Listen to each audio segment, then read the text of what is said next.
Tenemos en este momento 5 preguntas.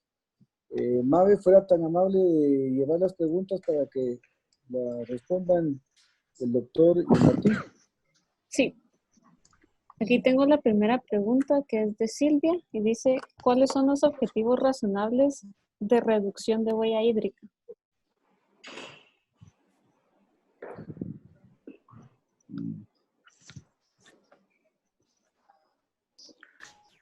¿La atiendes, Martín?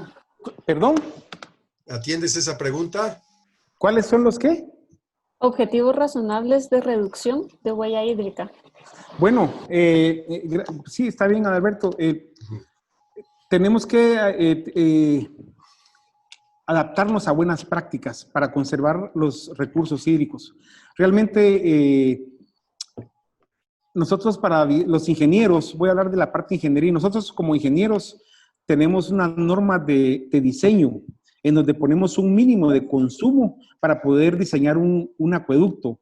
Ahora ya no, ahora incluso las normas europeas han bajado las normas de consumo de litros por habitantes por día para poder conservar nuestro recurso hídrico. Y lo mencionaba yo, si seguimos desperdiciando, usando agua a esas cantidades industriales que estamos haciendo, sin hacer nada por tener un balance en nuestro ciclo hidrológico, pues vamos a tener problemas que de hecho ya los estamos teniendo, pero se nos van a acrecentar más y a eso le aunamos el cambio climático. Yo creo que las soluciones cada vez van a ser más costosas y más difíciles de acceder a los servicios de agua potable y saneamiento. Es por eso que debemos de aplicar prácticas. Ya muchas instituciones, muchos países tienen programas para poder reducir todos estos daños que le estamos haciendo a nuestros recursos hídricos. Y recordemos que se debe hacer un manejo integrado, ¿verdad? No es solo dotar de servicio de agua, sino que también tratar el agua que estamos usando y esa agua también saberla disponer y hacer un ciclo integrado para poder tener una solución integrada de todos los procesos del uso y tratamiento y disposición del agua y del reuso también. Gracias. La siguiente es, para proveer agua a la población vulnerable, actualmente se envían agua en pipas. ¿Quién garantiza la calidad de esa agua? A ver, puedo hablar. En México, sí. Efectivamente, en muchas zonas, zonas marginadas de la población urbana, se utilizan pipas. La Ciudad de México tiene toda la parte sureste de la ciudad, ya municipios conurbados también, que son abastecidos en buena medida por pipas. Las pipas pueden ser gratuitas, las provee el sistema de aguas de la Ciudad de México o del Estado de México, en municipios conurbados, pero muchas veces son pagadas cuando la demanda excede la oferta que puede dar el servicio público.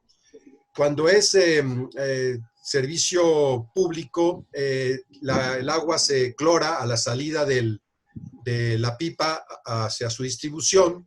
En principio, la recomendación es clorar más fuertemente, que tengas un cloro hasta de 1.5 miligramos por litro, por ejemplo, para que cuando se vierta a los reservorios, porque así es como se guardan en las casas que reciben este tipo de suministro, pues ahí pueden pasar algunos días inclusive, entonces que el residual sea más generoso. Cuando la pipa es privada, ahí no hay control. Lo que se ha identificado es que la pipa privada se suministra de red municipal en zonas cercanas que sí tengan red de agua. Entonces simplemente tienen cisternas que se llenan con agua de la red y bombean, y esa misma agua es la que venden. Entonces digamos que revenden el agua que suministra el municipio. Esa es más o menos la situación en México. Tal vez aportando un poco en el tema de las pipas en Guatemala, según hemos podido captar, es que no hay control en las pipas que se venden en Guatemala. Todos salen a través de pozos, es agua cruda, no es pipas que cumplan con la norma COBANOR, que es una norma que está vigente en Guatemala, y sí es un tema que el Estado debería, a través de su Ministerio de Salud, deberían de controlar.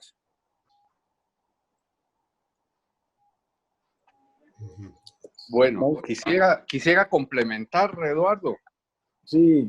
Muy buenas tardes. Sí, el Ministerio de Salud sí inició hace ya algunos años algún control sobre los pozos y en especial estos pozos que venden agua a camiones cisterna. Eso porque algunos clientes me han pedido apoyo para el tema del estudio de la calidad del agua. Y también han exigido, por ejemplo, análisis como el arsénico para garantizar que estas empresas que a través de sus pozos venden el agua exclusivamente a camiones cisterna tengan cierta calidad. Pero sí creo que hace falta todavía mucho para que los usuarios que la compran pues estén seguros que el agua es de buena calidad, porque seguramente hay muchas otras empresas que todavía no están siendo fiscalizadas. Solamente para complementar, Eduardo. Muchas gracias, Jorge. Te agradezco mucho tu participación. ¿Saben si el Ministerio de Salud tiene algún protocolo de calidad de agua en conjunto con Empagua? Jorge, ¿nos podrías ayudar en ese caso? Jorge. Sí, bueno, la verdad es que el ente que regula este tema es el Ministerio de Salud y Empagua pues se acoge a esos protocolos. Entonces el Ministerio de Salud incluso fiscaliza a Empagua. Entonces tanto Empagua como una empresa de servicio como el resto de municipalidades en este sentido están fiscalizados por el Ministerio de Salud, que sería el ente rector. Correcto. Este es para el doctor Adalberto. ¿Cuál es la política en México en cuanto al uso de agua de lluvia? Y si puede mencionar un poco los tratamientos que deben de darse al agua previo a su utilización. Sí, no hay una política, digamos, federal sobre el tema. Hay más bien iniciativas municipales que tratan de incentivar la colecta de agua de lluvia y su almacenamiento para su utilización. Hay también ciertos lineamientos municipales en donde a grandes superficies, supermercados, fábricas, se les pide que colecten el agua de sus azoteas, de sus techos y la infiltren al acuífero. Pero la pregunta yo creo que va en el sentido de la captación de agua de lluvia a nivel de casa para poder un poco paliar la falta de servicio, al menos durante la época de lluvias.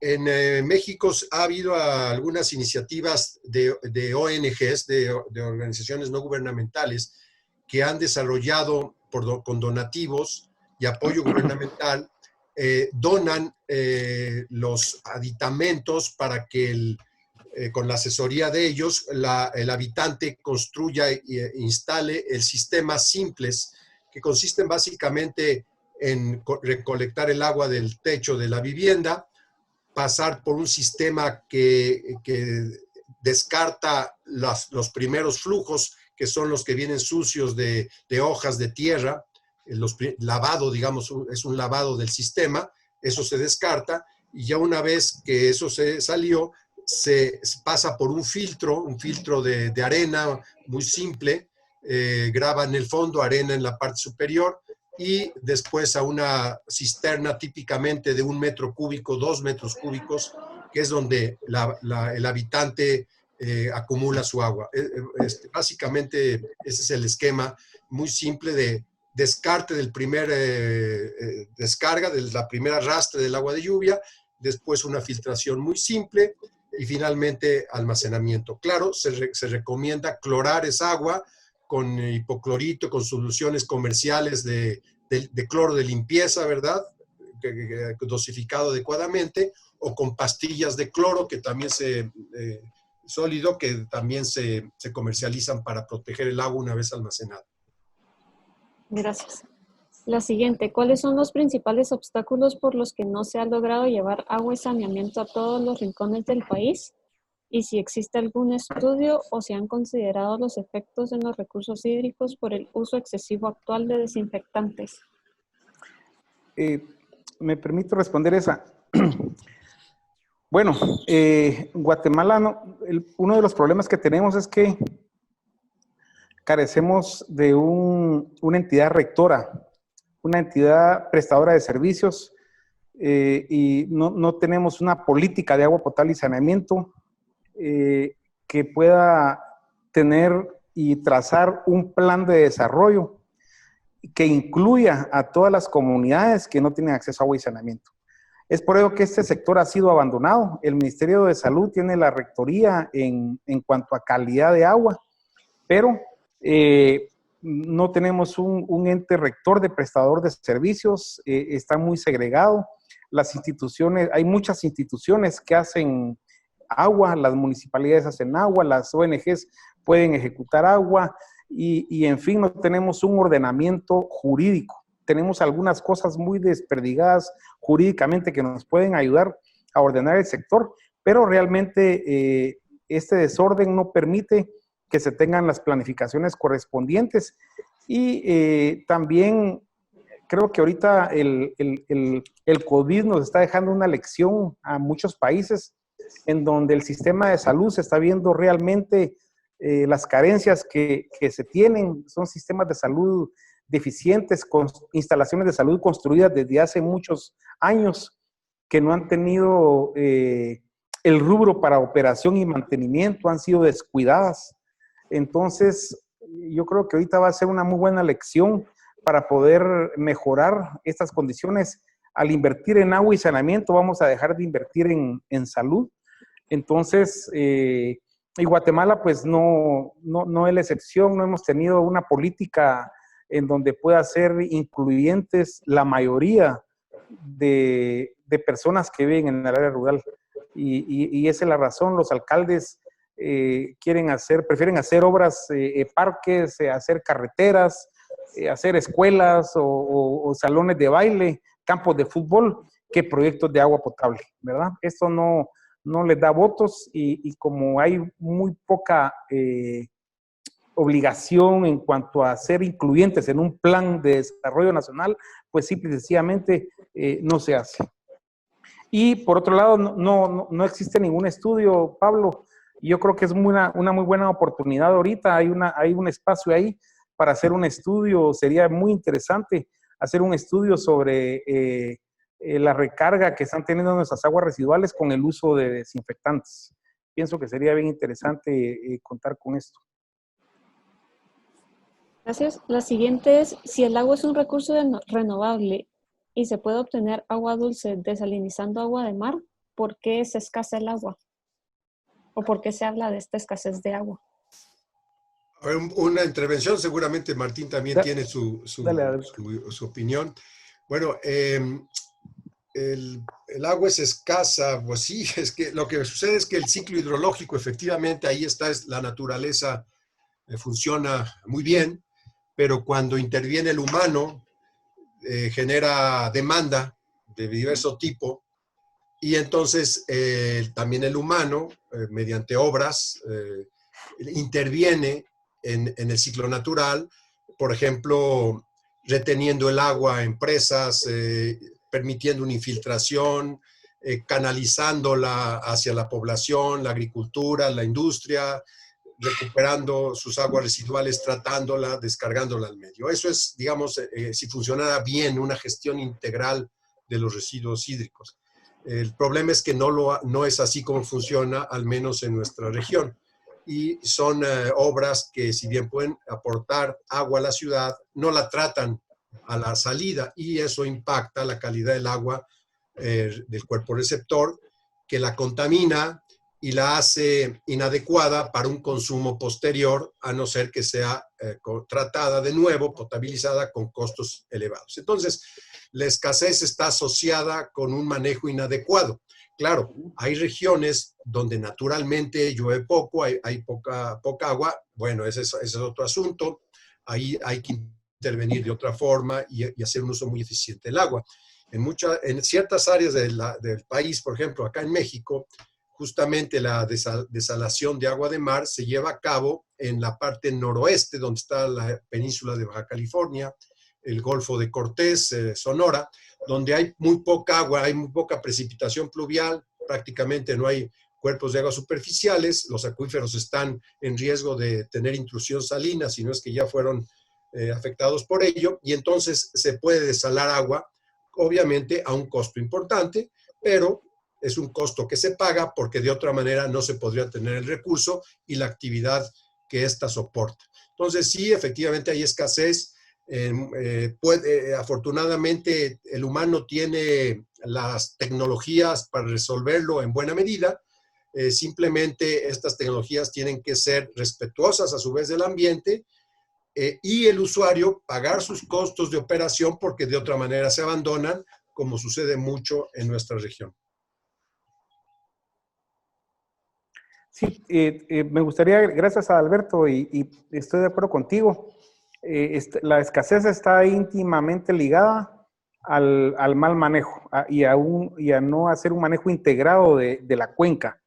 Realmente los cuerpos de agua cambian territorialmente, ¿verdad? Y la calidad del agua cambia también su estado. Entonces el agua pues, puede ser la misma. Lo que está pasando es que si explotamos un acuífero y no le inyectamos agua, pues no se está escaseando. Nosotros rompimos ese ciclo hidrológico y obviamente esa agua que está lloviendo se va a ir para otro lado. Entonces está cambiando territorialmente. Entonces está asociado mucho al mal uso que nosotros estamos dando al manejo integrado del recurso hídrico. Gracias. Gracias. La siguiente ¿es posible evitar la escasez del agua y la contaminación al mismo tiempo?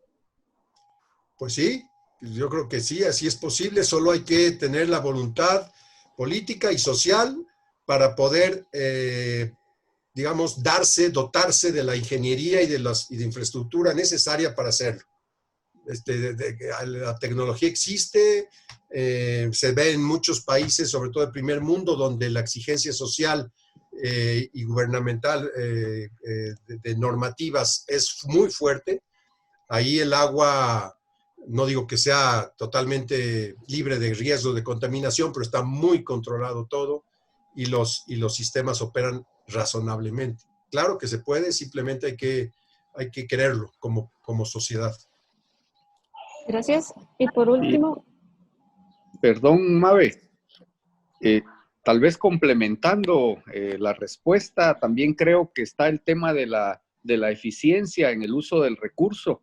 Tenemos que fomentar ya nuevas formas de consumo, también reuso del recurso.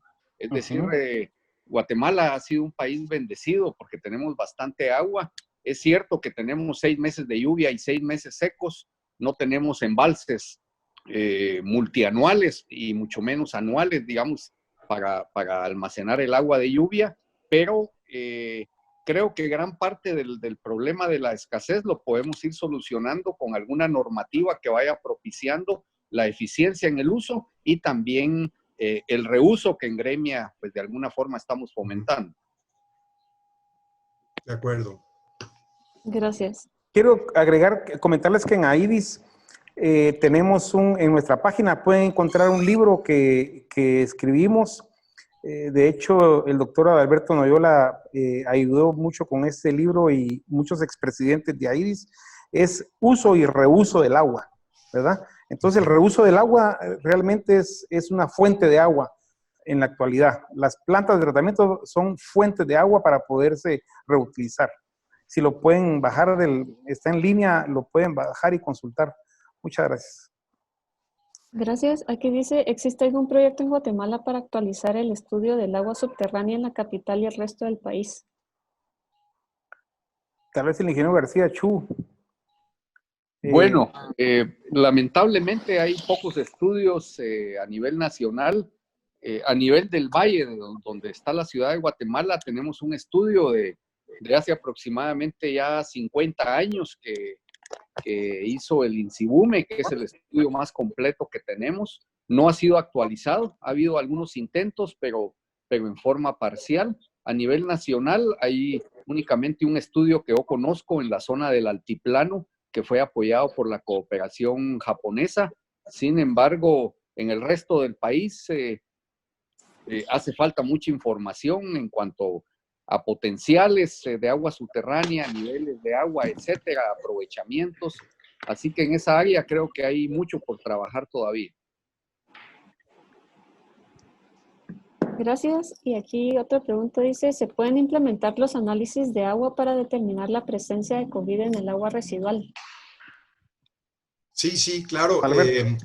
Como comenté, el virus SARS-CoV-2 ya está siendo detectado en agua. Hay una metodología que hay que pulir todavía, sobre todo en los aspectos de purificación del gen, de la fragmento genético de la matriz compleja, que es un agua residual.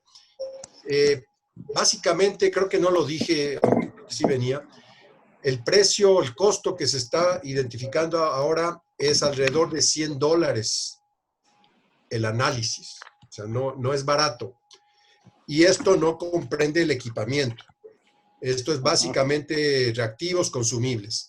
Para montar una QPCR o un RT-PCR se necesita el equipo, que los de menores precios puedan dar por $40,000, tal vez sea el más económico, que pueda hacer un buen trabajo. Pero también se necesita normalmente centrífugas refrigeradas para manipular la muestra. También un lugar puede ser un congelador que lleve a menos 20 grados centígrados para preservar ahí el material. Pues hay un equipamiento especializado que hay que invertir, y básicamente lo que se está viendo en el mundo es que tiene alrededor de cerca de los $100 el análisis. Hay que tener cierta capacidad de manipulación de las muestras para biología molecular, y no se necesita un laboratorio de nivel 3 en cuanto a bioseguridad, porque no se está trabajando con la cepa del virus o el virus en estado infeccioso tal cual, sino está en una muestra ambiental en donde prácticamente ya no está en este estado. Muchas gracias. Y ya para terminar, un comentario de parte de la Cámara de Comercio. Estamos muy complacidos con el liderazgo de nuestra gremial en estos temas tan importantes para la salud y la vida de los guatemaltecos, y muchas gracias a ustedes dos expositores por compartir sus conocimientos y experiencias en este webinar. Muchas gracias a ustedes por la invitación. No, muchas gracias. Adalberto, te agradezco mucho. Siempre México y Guatemala han tenido una hermandad muy fuerte y esperamos que se logre estabilizar esta situación para tenerte en Guatemala. Con gusto. Y Martín, muchas gracias por el apoyo. Sé que estás haciendo un trabajo muy fuerte al lado del señor presidente. No es fácil, hay retos todos los días. Hemos platicado de lo complicado que es esta situación, y que se han tomado el tiempo para poder participar en esta reunión. Y Jorge, nuevamente, pues gracias por apoyarnos y estar siempre presente con la gremial, y la Cámara de Comercio ha reiterado que está en la mejor disposición de apoyarnos en aquellos temas que sean factibles a corto plazo